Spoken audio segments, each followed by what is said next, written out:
The old rotary phone, a relic from another era, sat silently on my desk. It hadn't rung in years, but tonight, it shattered the silence. The first call came just after midnight. A chilling metallic voice, distorted and cold, simply said, "1." Then, the line went dead. I dismissed it as a prank call, a wrong number, but an hour later, it rang again. 2. The same eerie voice. My unease grew. This wasn't a random occurrence. The calls were deliberate, methodical. With the third call, 3, a cold dread began to seep into my bones. I checked the doors, locked the windows, my heart pounding a frantic rhythm against my ribs.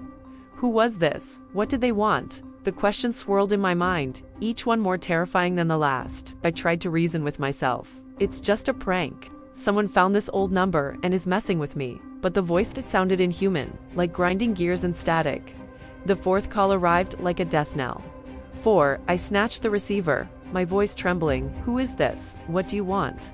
Only silence answered me, followed by the decisive click of the line disconnecting. Panic began to set in. This felt like a countdown. A countdown to what? I stared at the phone, this black plastic monster that now held me captive.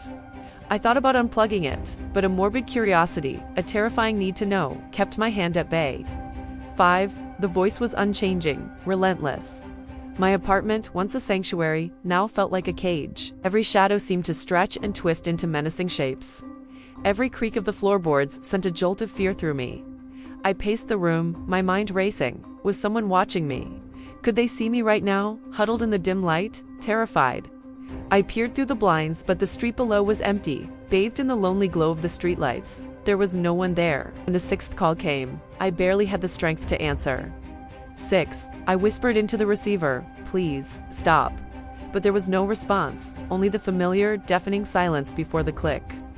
I knew, with a certainty that chilled me to the core, that there would be one more call. The 7th call.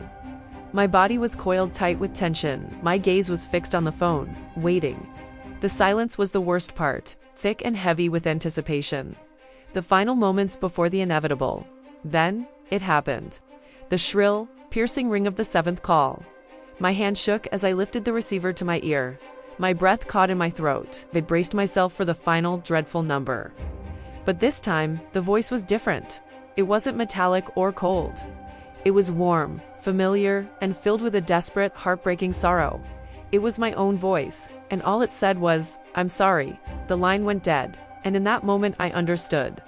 The calls weren't a countdown to something happening to me. They were a memory, an echo of a warning I had failed to give 7 years ago, on the night of the accident.